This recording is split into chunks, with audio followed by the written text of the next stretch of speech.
বিসমিল্লাহির রহমানির রহিম।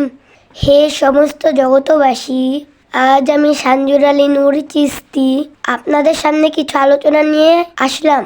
আমাদের বিশ্ব আধ্যাত্মিক জ্ঞান সঞ্চার দরবার শরীফ থেকে যে আলোচনাগুলো করব, আমার পিতা শামীম আলী চিস্তির শিক্ষাগুলো নিয়েছি, সেই শিক্ষা থেকে আপনাদের সামনে আলোচনা করব।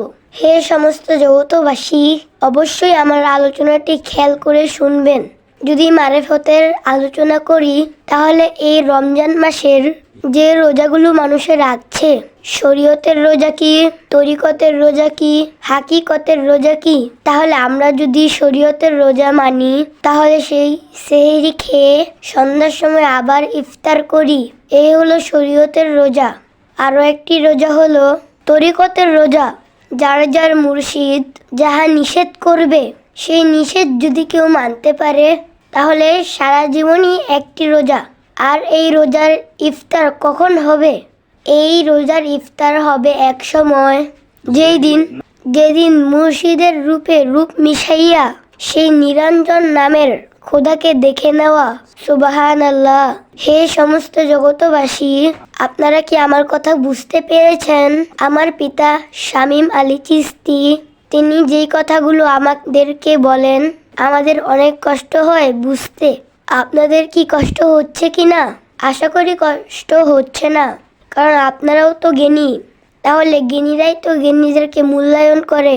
হে সমস্ত জগতবাসী, আরও কিছু কথা বলবো। সেই কথাটি হলো, শরীয়তের রোজা বলা হলো, তরিকতের রোজা বলা হলো, এখন মারিফতের রোজায় চলে যাব। মারেফতের রোজা বলতে যেমন আল্লাহ গোপন, এটাও একটা মারেফত। আমার ভিতরে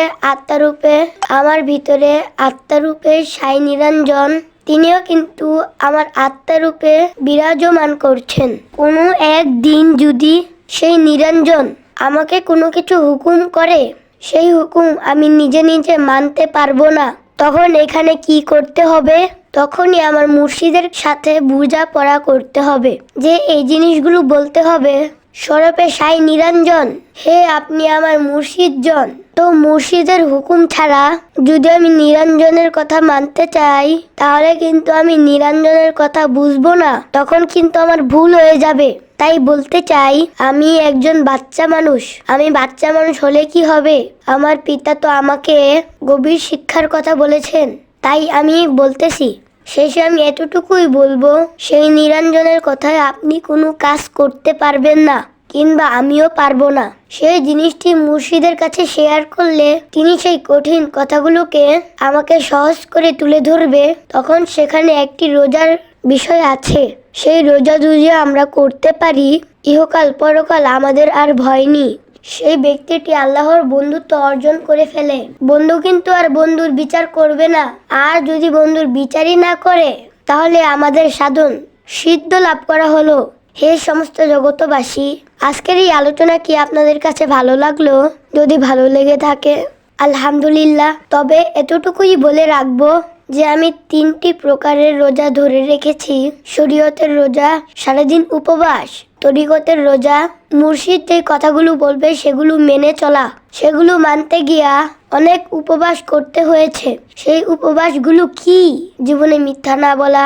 দেখা যায় যৌবনী, এবং যে কথাটি ক্লিয়ার বলতে চাচ্ছি, মানুষের মধ্যে যে যৌবনী শক্তি আছে, সেটি রহিত ভাবে চলার মতো মুর্শিদ তা তালিম দিয়ে দিবে। আর সেটি মানতে গেলেও একটি রোজা।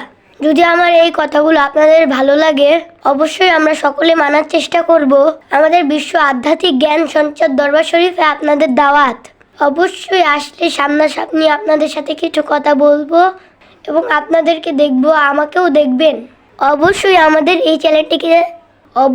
আমাদের এই চ্যানেলটিতে যারা নতুন আছেন, সাবস্ক্রাইব করে রাখবেন। আমাদের নতুন ভিডিওগুলো আপনাদের কাছে পৌঁছে যাবে। সকলেই ভালো থাকবেন। আল্লাহ হাফেজ।